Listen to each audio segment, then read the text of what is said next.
म्हणजे सकाळी अपघात होण्याआधी पहाटे 2 वाजता या सर ओल्गेनला काय साक्षात्कार झाला होता का? अजित पवार नावाचा महाराष्ट्रातला एक राजकीय नेता असा अपघाती दगावणारा याचा.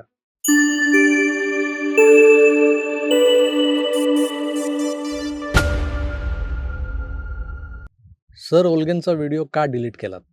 विकिपीडियावर संशय व्यक्त करणारा तो व्हिडिओ जो तुम्ही टाकला होता तो का डिलीट केलात?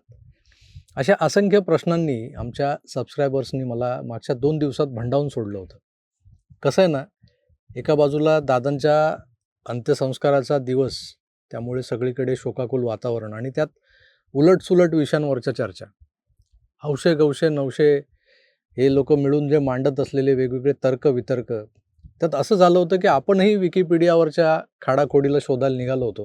पण जवळपास 2 ते 3 तास डोकंफोडी केल्यानंतरही त्यातलं सत्य आणि तथ्य हे काही केल्या समजत नव्हतं. म्हणजे कळतंय पण वळत नाही असा सगळा प्रकार सुरू होता. अनेकांशी बोललो. 28 जानेवारीला सकाळी 8:45 दादांच्या विमानाला अपघात होतो आणि त्याच्या 21 तास आधीच या मृत्यूची बातमी विकिपीडियावर झळकल्याचं लोक बोलत होते. काही ठिकाणी दिसतही होतं. हे कसं काय? तर त्यावर काथ्याकूट केल्यानंतर अनेकांना जगाच्या नकाशावरच्या टाईम झोनला ती डेटलाईन आठवली. म्हणजे आपल्याकडे IST असते, तिकडे GMT असते. आता या रेषेमुळं भारतात जर 28 तारीख असेल तर अमेरिकेत तोच दिवस 27 जानेवारी असतो. त्यांच्या टाईम झोनच्या आपण जवळपास 10-10.5 तास पुढे आहोत हे देखील आठवलं. म्हणजे विकिपीडियाच्या पेजवर जे काही अपडेशन अजितदादांच्या मृत्यूनंतर केलं गेलं होतं सेम डे म्हणजेच 28 जानेवारीला झालेलं होतं. फक्त ते अमेरिकेतून केलं गेलं असल्याने तारीख 27 जानेवारी दाखवली जात होती. इथे एका शंकेचं निरसन तर झालं होतं, पण मी ज्या सर ओल्गेननी केलेल्या अपडेशनबद्दल बोललो होतो, मी काय बोललो होतो तेही ऐका.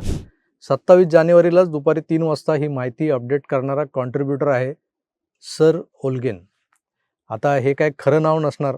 हा जो कोणी सर ओल्गेन आहे त्याने हे ओल्ड रिव्हिजन केलेलं आहे असं विकिपीडियाच्या पेजवर अजून तरी दिसतंय. बघा, ते उडवलं जाण्याआधी तुम्ही व्ह्यू सोर्स या ऑप्शनवर क्लिक करून 27 जानेवारीच्या अपडेशनपर्यंत जात चेक करा आणि स्क्रीनशॉट घेऊन ठेवा तुमच्याकडे. कसं आहे, दादा गेल्याचं कन्फर्म झाल्यानंतर आज हजारोंनी विकिपीडियावर ही माहिती अपडेट केलेली आहे. व्ह्यू सोर्समध्ये तुम्हाला ही जवळपास 500 पानांपेक्षा जास्तीची लिस्ट दिसेल. पण हे 28 जानेवारी 2026 सकाळी 8:46 नंतर करणारे वगैरे लोक आहेत हे आपण समजू शकतो. पण 27लाच इन ऑफिस हा कार्यकाळ बदलणारा सर ओल्गेन नेमका कोण आहे? याला दुसऱ्या दिवशी सकाळी काय घडणार आहे हे आधीच माहिती होतं का? जर हे रिव्हिजन अपडेशन इनपुट खरं असेल तर दादांच्या विमानाला अपघात झालेला नाहीये. त्या सर ओल्गेनचा इतिहास, भूगोल, नागरिकशास्त्र हे सगळंच मी अजूनही शोधतोय. जर का तारखेचा विषय संपलाय तर अजूनही काय हे शोधकाम असं तुमच्या मनात येईल. तर तारीख बदलली आहे, ती 28 ऐवजी 27 असणार हे सगळं मान्य. पण वेळेचं काय? न्यूयॉर्कच्या टाईमनुसार 15:22 म्हणजे दुपारी 3:22 जे अपडेशन केलं गेलंय, तुम्ही आजही विकिपीडियावर जा आणि अजितदादा पवार टाकल्यानंतर ते जे पेज येईल, जी माहिती येईल त्यात व्ह्यू सोर्समध्ये जा. तुम्हाला दिसेल 3:22 जे अपडेशन केलं गेलं ते भारतीय वेळेनुसार IST इंडियन स्टँडर्ड टाईमनुसार मध्यरात्री 1:52 केलं गेल्याचं तुमच्या लक्षात येईल जर तुम्ही कन्व्हर्जन केलं त्याचं तर. म्हणजे सकाळी अपघात होण्याआधी पहाटे 2 वाजता या सर ओल्गेनला काय साक्षात्कार झाला होता का? अजित पवार नावाचा महाराष्ट्रातला एक राजकीय नेता असा अपघाती दगावणारा याचा.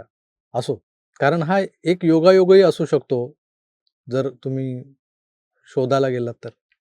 मग या योगायोगांवर बोलून, थेट बोलून, तेही गेलेल्याचा अजून अंतिम संस्कारही झालेला नसताना कालची गोष्ट आहे. हे जरा घाईघाईचं होईल म्हणून मी माझे सारे संशय, मला वाटणारं कुतूहल हे जरा बाजूला ठेवलं. लोकांना काय अशा चटपटीत बातम्या, रहस्यरंजक क्लू हे सगळं आवडतंच. पण उगाच सवंग लोकप्रियता किंवा व्ह्यूज आणि लाईकच्या हव्यास ज्याला म्हणतो आपण, त्यासाठी आपण हे चॅनल चालवत नाही हे पुन्हा एकदा आठवलं आणि मी तो सर ओल्गेनवाला व्हिडिओ डिलीट केला. मी मांडलेल्या तर्कांवर मी आताही ठाम आहे. पण आज महाराष्ट्र एका वेगळ्या ट्रॉमामधून जातोय. त्यात आपण आपली जबाबदारी सोडून सवंगतेच्या मागे धावायचं नाही, हे ब्रीद पाळून मी तो व्हिडिओ डिलीट केला होता. आता तरी मला वाटतं ज्या शेकडो लोकांनी मला प्रश्न विचारला आहे, की सर ओल्गेनवाला व्हिडिओ, विकिपीडियावाला व्हिडिओ डिलीट का केलात? तर त्याचं कारण त्या सगळ्यांना समजलं असेल. विषय सोडलेला नाही आहे. सर ओल्गेन असो किंवा विकिपीडियाच्या विश्वासार्हतेशी छेडछाड करू पाहणारे एलॉन मस्कचे पेड कॉन्ट्रीब्युटर्स. मस्कच्या ग्रोकोपीडिया या नव्या सर्च पेजला आता त्यांना एस्टॅब्लिश करायचं आहे आणि त्यासाठी जे पाळीव सायबर किडे एलॉन मस्कनं पाळून ठेवलेत, त्यांच्यापैकी कुणीतरी हा हरामखोरपणा केलेला आहे असं वरकरणी दिसतं. पण त्यात महाराष्ट्राच्या एका राजकीय नेत्याच्या अपघाती मृत्यूचं सुतोवाच दडलेलं असेल, तर त्यावर थोडंसं खोदकाम व्हायलाच हवं आणि ते जरूर करू एवढंच आता सांगतो. मला यावर फारसं आता बोलायचं नाही, ही वेळही नाही. त्यामुळे तूर्तास थांबतो. हा व्हिडिओ म्हणजे एक स्पष्टीकरण होतं. कुठलाही दावा नव्हता एवढंच मला सांगायचं आहे. पुन्हा भेटूच, तोवर आपली काळजी घ्या आणि पाहत राहा आपलं आवडतं YouTube चॅनल आकार DG9. धन्यवाद. नमस्कार.